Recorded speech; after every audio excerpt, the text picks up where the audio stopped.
Yo, what's up, people? It's your boy. I'm Christy Dom One, and I am with another video. You know what you got to do: rate, comment, subscribe. Do not forget to hit the notification bell so it'll let you know when my next video goes down. All right.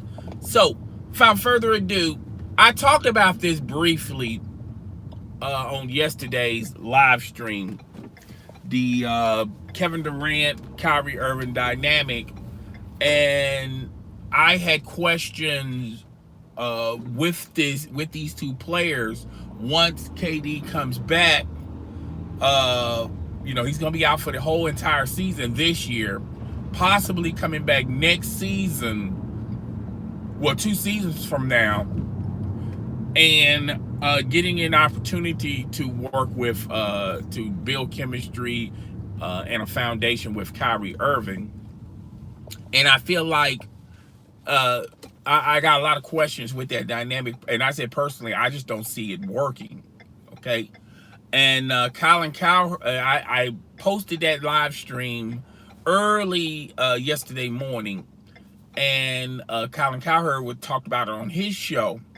And he basically said the same thing I said. Plus, I also stated earlier, before anybody else on social media, on YouTube, or on the networks, I basically said, with all of this movement going on, the NBA finally going to have multiple teams with a realistic possibility of winning a championship. And I also said in the next 5 years, you're going to possibly see five different teams win the championship.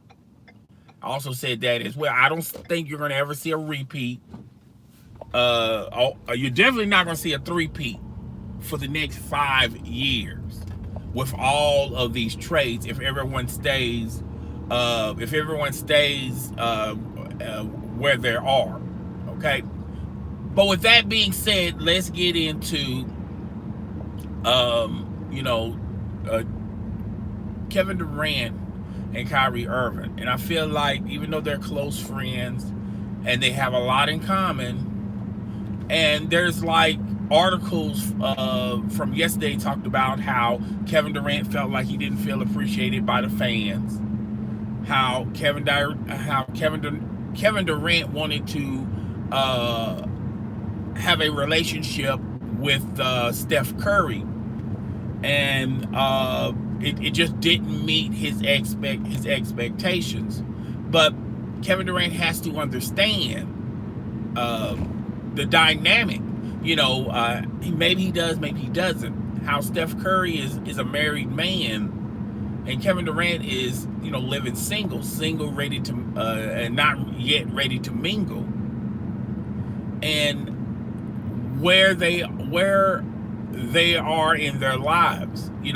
Steph Curry, best night is to hang around other parents with kids and talk about their kids, and talk about what's going on in their lives.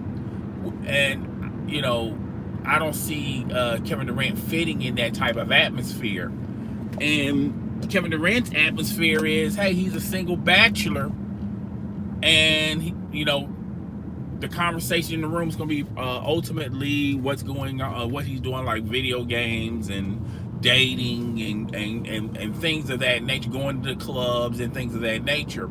And how, I felt like, and I don't think Steph Curry was trying to not have or build a foundation with Kevin Durant. I just think it was unrealistic for Kevin Durant to think that they would have a close-knit, tight relationship. I think as far as friends go, I don't think he didn't want to be his friend. I just think it would never reach those boundaries of the things I just listed. But and then another article felt like, and I also felt like Kevin Durant, when he joined the Warriors, he was in this position of wanting to prove something to the Warriors, and he always felt like, he was coming from the position of trying to prove something. And no matter how many championships they would have won, no matter how many MVPs he would have won, the Golden State Warriors would still be the Splash Brothers, Steph Curry's team, no matter how many achievements he would have gotten. And I think ultimately Steph Curry wanted his own team. And that's and you can have that belief, but if you're coming in with the standpoint of going to a team that's already has an established star, and now you want that to be your team, it just doesn't work. I think that's one of the reasons why LeBron ultimately chose to go back to Cleveland, because ultimately he wants his own team. Look at these two cars. Well, anyway, the decisions people make in the morning when they're in a rush to go to work. But I digress. Let's talk about Kevin Durant and the dynamic. And let me stay on this topic real fast. Trying to prove, and that's why he was never. His hunger was never filled. He still had an appetite for being accepted, and I felt like the Golden State Warriors fans accepted Kevin Durant. They loved and appreciated Kevin Durant, but they were never going to be in a position or in a place where they was going to be screaming, "This is Kevin Durant's team." It just was not going to happen. The only way that would have possibly happened if the Warriors would have traded Steph Curry. And they're not going to do that. And they work well together. But if you had those thoughts, if you had those illusions, then why would you want to go to the Golden State Warriors? You should stay with the Oklahoma City Thunder. Even though when he was there, it seemed the fans appreciated Russell Westbrook more because he embodies them more so than Kevin Durant. And I felt like that was more on Kevin Durant not embracing the Oklahoma City community. So he said he wanted a new challenge in life, and he's a Brooklyn Net. With Kyrie Irving, he's coming from the standpoint of not proving, but undecided. When he was with the Cleveland Cavaliers, when the Cleveland Cavaliers drafted him, and then they re-signed LeBron James, he was, he always had these aspirations of leading his own team. And he had an opportunity with the Cleveland Cavaliers, and due to injuries, he could never stay on the court. He could never build anything around the current players, even though the players he had around him when he was a member of the Cleveland Cavaliers without LeBron James were not that good. But still, he couldn't build any chemistry. Okay, he was always trying to build traction to be in becoming the man of the team. He always had setbacks due to injuries and things of that nature. When LeBron James came back and joined the Cleveland Cavaliers, he took that news as, the Cleveland Cavaliers just did not believe in Kyrie Irving taking them to the promised land. But like a good soldier, he played along with it. And, the more time he spent with LeBron James, the more he found out that, at that time he was young and he was looking at it through the lens of a young buck. He took that as disrespect from LeBron James, because LeBron James would be LeBron James and then the rest of the guys. And it was like that way until he hit that final shot that got Cleveland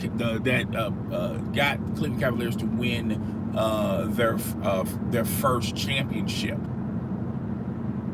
And you think that would have been gratification for Kyrie Irving, but then after that, the relationship deteriorated because once again, LeBron James treated himself separately from the team, and that rubbed Kyrie Irving the wrong way. So he orchestrated a trade to go to Boston to be the man there. He was there for 2+ years, injured, was in and out of the rotation due to injuries, and he found out, and he came to the realization that, you know, being a leader is a full-time job. You just can't just be a leader part-time. You just can't just say, well, I just want to be a leader on these certain days. You know, I don't want to, being a leader mentally and physically can drain you.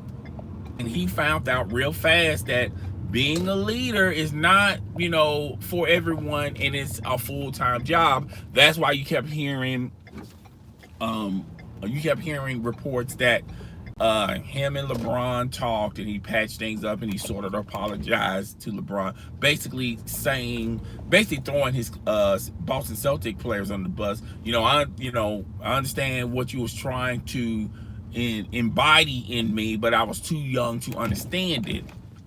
And I understand that because now I'm the leader of the Boston Celtics, and I'm trying to get these young kids to try to follow me. But to be a leader, you have to, being a leader is like, you just can't just simply just tell people what to do. You have to lead by example. And there were plenty of opportunities where Kyrie Irving did not lead by example. And I already spent 11 minutes talking about the bio of Kevin Durant and Kyrie Irving.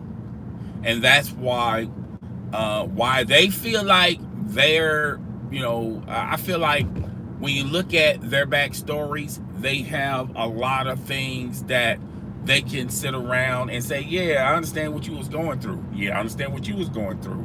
And they had a lot of, traversities in their lives where they say, well, yeah, I've been through that as well. And I feel like as far as friends go, they're going to be the best of best friends because both of them are bachelors. So both of them can identify with one another when you talk about lifestyle and things of that nature. Yeah, I understand what you're talking about. Yeah, I understand what you want to talk what you're talking about. You want to go to the club? Yeah. Hey, after the club, you want to play video games? Hey, yeah, I'll do that. And both of them are on social media. And both of them have this aura around them where they think they're the smartest guys in the room when they're clearly not the smartest guys in the room. But most of all, most important, out of all the stuff I just mentioned, these guys are very sensitive. Very sensitive. When it comes to a strong-minded coach, they're going to always have crumbs about that strong-minded coach. They're gonna always have a problem with that type of coach. When it comes to a strong-minded player, they're gonna have issues with that strong-minded player. And I can point out on both ends without a lot of stories. Steve Kerr, I felt like Kevin Durant was always he always had a position where Steve Kerr misunderstood him. Okay? And it took the last year of Kevin Durant going to Golden State where they said, you know what? Okay, instead of moving the ball around like we are traditionally known for, we're going to cater to Kevin Durant and let him take the ball up high. And in some games it worked, but it also, when you look at it from a team standpoint, it may cause friction with the other teammates because they're under the illusion of, playing one way, but now they have to sort of tweak it so it can, so Kevin Durant can play his way. And that's why he had issues with Steve Kerr with play schemes, only with play schemes. But he really had an issue with Draymond Green because Draymond Green was coming from the standpoint of, look, we won a championship playing our own style, our own brand. And that's where there was problems and frictions with Draymond Green and Kevin Durant, and I feel like that's one of the reasons why he chose to go to Brooklyn. to have his own team. When it comes to Kyrie Irving, he once again he had issues with LeBron James and how the league and how the organization treated LeBron James. He desperately wanted that, and when he had the opportunity to have that with the Boston Celtics, he felt miserably at it. He also had relationship and friction problems, chemistry problems with his head coach, Brad Stevenson. He never respected Brad Stevenson. Even though when he was out uh, in the postseason a couple of years ago, the Boston Celtics did well. They went all the way to the Eastern Conference Finals, got knocked off uh, uh, by LeBron James, which everybody got knocked off by LeBron James. That shouldn't be taken lightly, okay? But once again, LeBron James, once again, he had issues with LeBron James, and he had issues with Brad Stevenson. Strong-willed, strong-minded personalities that feel like their way is the best way. And newsflash, 90% of the time, their way works. So that's the reason why he sort of wanted his own opportunity, his own destiny. He wanted to revamp himself once again and go to Brooklyn. And now you got two players. When you look at them style-wise, I just don't see how it's going to work. When you look at them mentally, clearly the Brooklyn Nets are going to cater to these two guys. So when it comes to the coach there, he is not going to have any. It's not going to be a dynamic where the organization is going to back the coach. More than likely, they will let the coach go if Kyrie Irving or Kevin Durant, go into the office and say, you know what, I can't play for this coach, and then that coach is going to be gone. That player is going to be gone because they done tied so much money into these two players. Once you sign these players, you are fully aware that it's big risk, minimum reward. Huge risk, minimum reward. And a lot of people are gonna say, well, why come it's not a huge reward? Allow a brother to explain.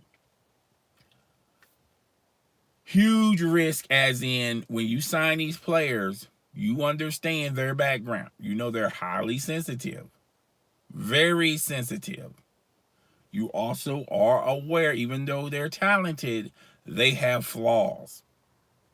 When it comes to relationship building, when it comes to when it comes to leadership, and I'm not Kyrie Irving as well as Kevin Durant. When Kevin Durant was with the Oklahoma City Thunder, he really didn't embrace leadership well. That's why Russell Westbrook pretty much stole the leadership identity role from KD because he was very passive aggressive. But internally, he always wanted to lead his own team. He just never had I'm not going to say he didn't have the stones. He just never evolved to that stage. So you're dealing with two highly emotional, sensitive guys where, they can get ticked off real fast, real quick. So you're going to have to check what you say to them. You can't really, you got to check your tone, so to say. It can't come off as very disrespectful. It can't come off of, in a leadership mode, as a teaching mode. These guys do not want to be taught. So, as far as them building chemistry with the other players, they're going to think that these two guys are going to be fun-loving when they go train, when they go practice. When the early part of the NBA season, their players, their teammates, the coaching staff are going to really enjoy them in the preseason and training camp, the early part of the regular season. But at close to the end of the second half of the regular season, and when they go into the postseason, they're gonna find the true colors of one Kevin Durant and one Kyrie Irving. When things are going in a positive way, when they're winning, uh, they're going to be a joy to be with. But when things go bad, they're gonna start pointing fingers. When they start losing series in the playoffs, their go-to line is, they never experienced this, but it's kind of hard to blend ourselves in with players that have no background experience in winning in the season or the coaching staff. We're trying to we're trying to work our style with their playing scheme, and we're doing our due diligence. It just ain't working. I feel like we should incorporate other nuances into the playing scheme, have more ISO play, things that benefit Kevin Durant or Kyrie Irving. Instead of those two players uh, are your focal point, and having a scheme that can not only benefit them but also benefit the other teammates, it's going to be a two-man show. It's going to be a two-man show. It's going to be the Kyrie Irving, Kevin Durant show. So when things go bad, it's going to be pointing at the players. It's going to be pointed at the coaching staff. They wasn't prepared. They wasn't ready. They don't have enough playoff experience. And that's what you get when you deal with these types of players. I feel like they're very talented, but I also feel like when you put them together, I just don't see how this is going to work. Somebody is going to have to adjust with one another. And is it going to be Kyrie Irving? Kyrie Irving is going to be playing day one. He's going to be playing without KD, with the other players. So he's going to build a lot of a lot of credit. He also going to be building chemistry with those other guys and trying to take them to the postseason. When Kevin Durant comes back another year fully healthy, now you have to incorporate Kevin Durant with Kyrie Irving, with the other teammates. And once again, it's going to be like a setback, sort of say, because you're going to have to reinvent the wheel, okay? Because now you got to incorporate Kevin Durant to this dynamic. That whole year without KD, you done built all this. You done built the chemistry. You done built a dynamic. You done built an identity, only to tear it down a year later when Kevin Durant comes in. It's not as simple as just continuing the foundation and just incorporate Kevin Durant to it. Nah, it's not going to work. Okay? It is not going to work. Kevin Durant is not going to be happy of coming in another system where he has to take a side seat and try to get his in a system that's already been established.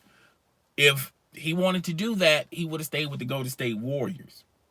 If he wanted to do that, he would have stayed with the Oklahoma City Thunder. Those are the reasons why he left those two situations. And by the way, he left a great situation in Golden State Warriors where he could have possibly won multiple titles.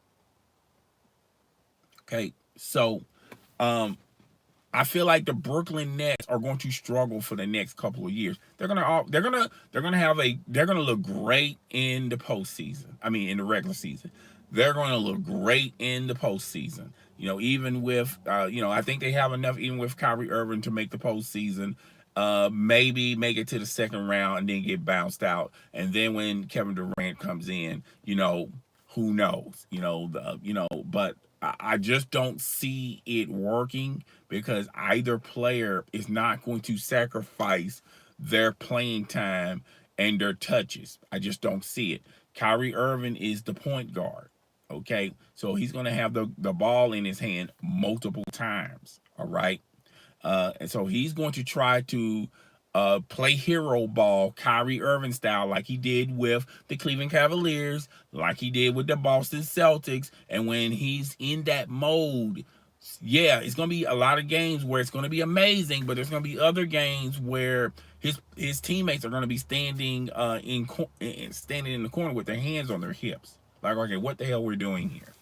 All right, so the dynamic, I just don't see the style working with KD and Kyrie Irving. Kyrie Irving is a two guard hiding in a point guard body. It's just not going to work. And plus, he's going to be holding the ball a lot of time. He's going to be holding the ball every time. Okay, which limits the other team when it comes to ball flow and moving the ball around. He's going to have some occasions where he's going to do that. Okay, but if you want to embrace your teammates, and you might as well get used to the fact that you're going to be pushing this ball around even when Kevin Durant comes in. So you might as well just go ahead and start doing it day one, through summer league, through training camp, through preseason, through the regular season. Might as well get used of pushing that ball around, because when Kevin Durant comes in, all the things that you was trying to incorporate this year are going to be thrown out the window. Okay, so I don't see it working, but I stated that I stated that before if anyone else even talked about it on YouTube, on social media, on Fox, on ESPN, NBC, CBS, whatever. I stated that where I just don't see how this dynamic is going to work because of their play scheme, their play styles, and mentally how they are assembled. So somebody's gonna have to take a back seat. Like the reason why it worked uh, uh, great with the Miami Heat when they incorporated LeBron James, Chris Bosh, and Dwayne Wade, because Dwayne Wade said to himself, "Okay, look here. I'm going to be the guy that's going to take a back seat to LeBron James. We're going to build a system around LeBron James. LeBron James is going to get he's going to decide how this works. They tried to the first year let Dwayne Wade do it sometimes, let LeBron James do it sometimes, and that's no way. That's you can't build chemistry that way, because the other teammates are saying to themselves, okay, well, who time is it? Is it Dwayne Wade's time? Is it LeBron James' time? I'm puzzled. I'm confused. And that's where, they sort of lost the championship to the Dallas Mavericks. Not to mention the fact the Dallas Mavericks played some unbelievable defense on the Miami Heat, because they did a scouting report on them, and they figured out how to beat the Miami Heat. But then that second year, Dwayne Wade said, "Look here, I'm going to take a back seat. This is clearly the LeBron James show, and I'm along for the ride." And when they did that, they came out like gangbusters. So, I just don't see either Kyrie Irving, walking up to Kevin Durant saying, when you come back, I'm just going to take a step back. This is clearly your show. We're gonna go how you go. I don't see Kyrie Irving doing that, because he's his own man, and he would have demonstrated that numerous times through his career. And that's why he had issues in Boston. He had issues in Boston because he could not accept that type of role. He had issues with LeBron James and the Cleveland Cavaliers. Why? Because he could not accept that role where he's going to take a back seat and let someone else or let the team give more opportunities to the team, or give more opportunities to LeBron James. And that's why he had issues in those two spots. I don't see it in Kevin Durant, because if Kevin Durant had that in him, he would have took a back seat to when he was with the Oklahoma City Thunder. He did sort of, kind of, but he never respected that role. You have to embrace that role. Even though you demonstrate it, if you don't have any belief in it, and if you don't put no respect in it, then sooner or later you're going to either do one thing: demand a trade or get the hell on out of there. Okay. And when he was with the Golden State Warriors, the first year, he sort of took a backseat and adapted to the Golden State uh, mindset of moving the ball around, and then he basically sort of kind of said, let me like last year. I felt like last year Kevin Durant was trying to make it his team, and that's where him and Draymond Green had issues. Everyone remember the game where he wanted to push the ball up and make the plays. I think Kevin Durant was in that standpoint. He got tired of taking a back seat, sort of say, to Draymond, Steph Curry, and Klay Thompson.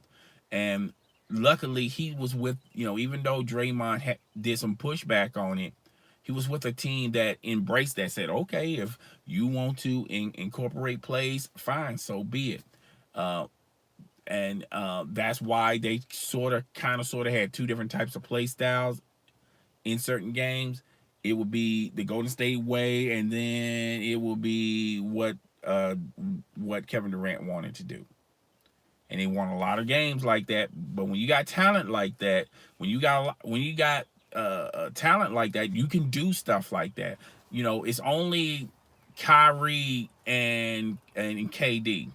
I don't think DeAndre Jordan, even though I feel like he still got a lot of miles left, I don't see him as an offensive factor. So you're not going to have games where, okay, we'll try it your way, Kyrie, and then we'll try it my way, Kyrie.